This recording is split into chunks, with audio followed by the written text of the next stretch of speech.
Hello friends, നമ്മളിന്ന് പോകാൻ പോകുന്ന സ്ഥലം കോട്ടിക്കൽ ഗുഹാക്ഷേത്രത്തിലേക്കാണ്. അപ്പോൾ ഞാൻ കടന്നു പോയിക്കൊണ്ടിരിക്കുന്ന പട്ടണം അല്ലെങ്കിൽ നഗരം എന്ന് പറയുന്നത് അഞ്ചലാണ്. അഞ്ചൽ കുരിശുമുക്ക് ജംഗ്ഷനിൽ നിന്ന് നമുക്ക് ഇടത്തോട്ടാ തിരിഞ്ഞ് പോകേണ്ടത്. അഞ്ചൽ കടക്കിൽ പോകുന്ന റൂട്ടിലാണ് ഈ കോട്ടിക്കൽ ഗുഹാക്ഷേത്രം സ്ഥിതി ചെയ്യുന്നത്.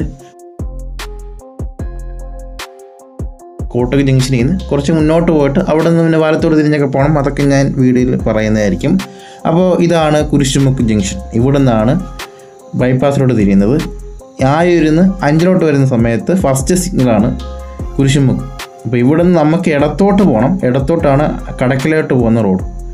അപ്പോൾ ഈ കടക്കിലോട്ട് പോകുന്ന വഴിക്കാണ് ഈ കോട്ടിക്കൽ എന്ന് ഞാൻ പറഞ്ഞു. അതേപോലെ നമ്മൾ ഇങ്ങനെ കടന്നു പോയിക്കൊണ്ടിരിക്കുന്ന സമയത്ത് നമ്മൾ ഈ പോകുന്ന വഴിയിൽ കുറേ ഇടുങ്ങിയ പാലങ്ങളുണ്ട്. നമ്മൾ കോട്ടക്കൽ എത്തുമ്പോൾ ഒരു പാലമേ ഉള്ളൂ. അത് നമ്മൾ ഇത്തിക്കരാറിനെ ക്രോസ് ചെയ്താണ് പോകുന്നത്. പക്ഷേ ആദ്യമായിട്ട് ഈ പാലം കാണുമ്പോഴും അതേപോലെ ഈ ആറ് കാണുമ്പോഴും തോന്നുന്നത് ചെറിയൊരു തോട് പോലെ തോന്നത്തുള്ളൂ. കാരണം പുറമേ ഇവിടെയൊക്കെ വലിയ വീതിയൊന്നും ഇല്ലാത്തതുകൊണ്ടും ചെറിയ തോട് പോലൊക്കെയാണ് തോന്നും. അത് സ്വാഭാവികം. പക്ഷേ ഇത് ഇത്തിക്കരാറാണ്. അപ്പോൾ ഇത് മഴയുള്ള സമയത്ത് സത്യமாக നല്ല വീതിയാവും കേട്ടോ. എന്നുവെച്ചാൽ വെള്ളം കയറുമ്പോൾ ആറിൻ്റെതായ ഒരു രീതിയിൽ അങ്ങ് പോകും. മാക്സിമം വെള്ളം കയറാൻ പറ്റുന്ന സ്ഥലത്തൊക്കെ വെള്ളം കയറും. പിന്നെ ആയൂര് കഴിഞ്ഞ ശേഷം മാത്രമേ ഉള്ളൂ ഈ ഇത്തിക്കരാറിന് നല്ല വീതിയുള്ളത്. അല്ലാത്തപ്പോൾ നോർമലി തോട് പോലാണ്. അപ്പോൾ നമ്മളങ്ങനെ കോട്ടക്കൽ ജംഗ്ഷൻ എത്തി നേരെ പോയ കടക്കെ പോകുന്ന റോഡും ഇടത്തോട്ട് പോയ വയല എന്ന് പറയുന്ന സ്ഥലത്ത് പോകുന്നതും അതേപോലെ വലത്തോട്ട് പോയ മഞ്ഞപ്പാറ ആയൂര് ആ വഴി. അപ്പോൾ നിങ്ങൾ ഇവിടെ എത്തിയിട്ട് വേണം നമുക്ക് ഗുഹാക്ഷേത്രത്തിലോട്ട് പോകാൻ. സൈഡ് ബോർഡൊക്കെ ഇവിടെ വെച്ചിട്ടുണ്ട്. 300 മീറ്ററേ ഉള്ളൂ. ഇവിടെ നിങ്ങൾ ബസ്സിൽ വരുന്നെങ്കിൽ ഇവിടെ ഇറങ്ങിയാൽ മതി. ഇവിടെ നിന്ന് നടക്കാനുള്ള ദൂരമേ ഉള്ളൂ. ഇനി നമ്മൾ കാണാൻ പോകുന്നത് ഗുഹാക്ഷേത്രമാണ് കേട്ടോ. വയലിൻ്റെ നടുക്ക് ആണ് ഈ ക്ഷേത്രം സ്ഥിതി ചെയ്യുന്നത്. പിന്നെ പുരാവസ്തു വകുപ്പിൻ്റെ മേൽനോട്ടത്തിലാണ് ഈ ക്ഷേത്രം ഉള്ളത്. അപ്പോൾ അങ്ങനെ നമ്മൾ ക്ഷേത്രത്തിൻ്റെ കോമ്പൗണ്ടിൽ എത്തിയിരിക്കുകയാണ് കേട്ടോ.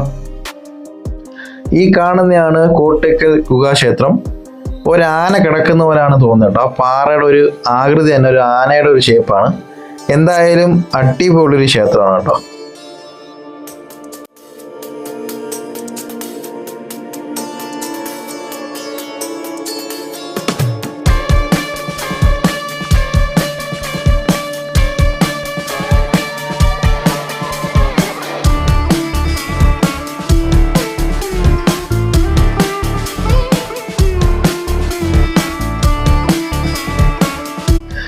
ഗുഹാക്ഷേത്രം കണ്ടിട്ട് നമ്മൾ നേരെ പോകുന്നത് കോട്ടിക്കൽ കൃഷിമാവിലേക്കാണ്.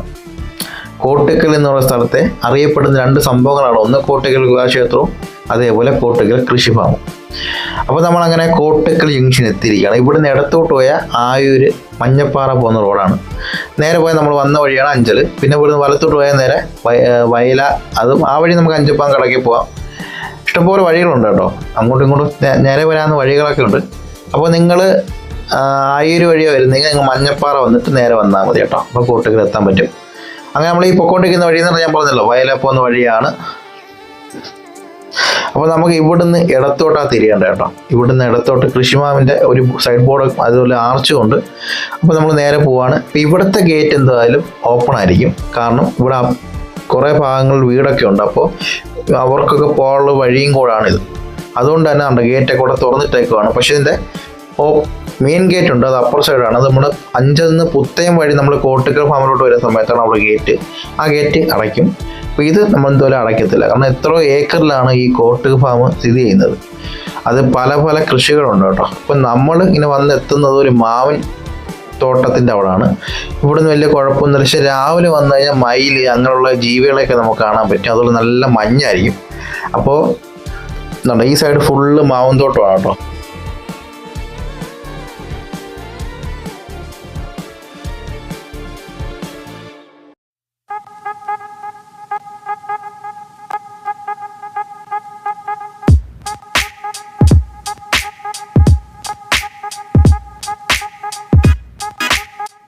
ഇവിടുന്ന് നേരെ പോയാൽ നമുക്ക് കൃഷിമാവിൻ്റെ ബാക്കിയുള്ള കാഴ്ചകളും കണ്ട് പുത്തയം വഴി അഞ്ചപ്പാൻ പറ്റും. പക്ഷെ നമുക്ക് എന്തായാലും 5 മണി ആയതുകൊണ്ട് തന്നെ നമുക്ക് അകത്തോട്ട് പോകാനുള്ള അനുവാദമില്ല.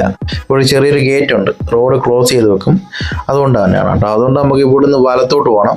അപ്പോൾ ഇതെല്ലാം കൃഷിഫാം തന്നെ ആണെങ്കിൽ തന്നെ ഞാൻ പറഞ്ഞല്ലോ ഇവിടെയൊക്കെ വീടുണ്ടായോണ്ട ഇതിങ്ങനെ ഇവിടെ ആ ഗേറ്റൊക്കെ തുറന്നിട്ടേക്കുന്നത്. അതുകൊണ്ട് നമ്മളിങ്ങനെ ഇത്രയും ഭാഗങ്ങൾ നമ്മൾ കണ്ടത്. പിന്നെ ഒരു ദിവസം ഞാൻ ഈ വഴി പോകുമ്പോൾ കൃഷിഭവന്റെ അകത്തൂടെയുള്ള കാഴ്ച ഞാൻ ഒരു ദിവസം കാണിച്ചു തരാം. എന്തായാലും ഒരു മണ്ണിട്ട വഴി കൂടെ നമ്മൾ മുന്നോട്ട് പോവുകയാണ്. അപ്പോൾ മുന്നോട്ട് പോകുന്ന വഴിക്ക് ഞാൻ നിങ്ങൾക്ക് വേറൊരു വ്യത്യസ്തമായ ഒരു വഴി ഞാൻ കാണിച്ചു തരാം. പണ്ട് വരമ്പാണ്, നമ്മളിപ്പോൾ പണ്ടത്തെ കാലത്ത് ഈ വരമ്പിൽ കൂടെ നടക്കത്തില്ലേ, അപ്പോൾ ഇങ്ങനെ വളഞ്ഞും പുളഞ്ഞല്ലേ നമ്മൾ നടക്കുന്നത്. അങ്ങ് അറ്റം പോയിട്ട് വീണ്ടും നമ്മൾ ഇങ്ങറ്റം വന്ന് ഇങ്ങനെ നടന്നു പോയവർക്കറിയാം എങ്ങനെയാ പോയെന്നൊക്കെ. അപ്പോൾ അതേപോലത്തെ ഒരു മോഡലിലൊരു വഴിയുണ്ട്. എന്ന് പറഞ്ഞാൽ വയലിൽ കൂടെ ആണ് ആ റോഡ്, പക്ഷേ വരമ്പല്ല, റോഡാണ്. പക്ഷെ ആ റോഡ് പോയേക്കുന്നതെന്ന് പറഞ്ഞാൽ വേറൊരു ഇങ്ങനെ വളഞ്ഞും പുളഞ്ഞൊക്കെയാണ് പോയേക്കുന്നത് കേട്ടോ. അത് ചിലപ്പോൾ ഇത് ഭയങ്കര സംഭവം എന്ന് വെച്ചാൽ അങ്ങനെ സംഭവമൊന്നുമല്ല, പക്ഷെ കാണാൻ ഒരു രസമുണ്ട്. അതുകൊണ്ടാണ് ഈ കാണുന്നതാണ് ഞാൻ പറഞ്ഞ വ്യത്യസ്തമായ ഒരു വഴി. കാരണം കണ്ടോ, ഈ റോഡ് എന്തായാലും സ്ട്രെയിറ്റ് ആയിട്ടല്ല പോയേക്കുന്നത്. ബോധമില്ലാത്തവർ വന്നു കഴിഞ്ഞാൽ നേരെ വയലിൽ പോകും, വയലിൽ വെള്ളം കുടിക്കേണ്ടി വരും. അപ്പോൾ ഈ നമ്മൾ ചെന്ന് കയറുന്ന സ്ഥലം എന്ന് പറഞ്ഞാൽ പടിഞ്ഞാറേ വയല എന്നുള്ളൊരു സ്ഥലം കേട്ടോ. അപ്പോൾ ഇവിടെ അടുത്ത് മുട്ടോട്ട് ശ്രീ മഹാദേവ ക്ഷേത്രം എന്നൊരു ക്ഷേത്രമുണ്ട്. അപ്പോൾ ആ ക്ഷേത്രം കൂടെ കാണിച്ചിട്ട് ഈ വീഡിയോ വൈൻഡ് അപ്പ് ചെയ്യാം.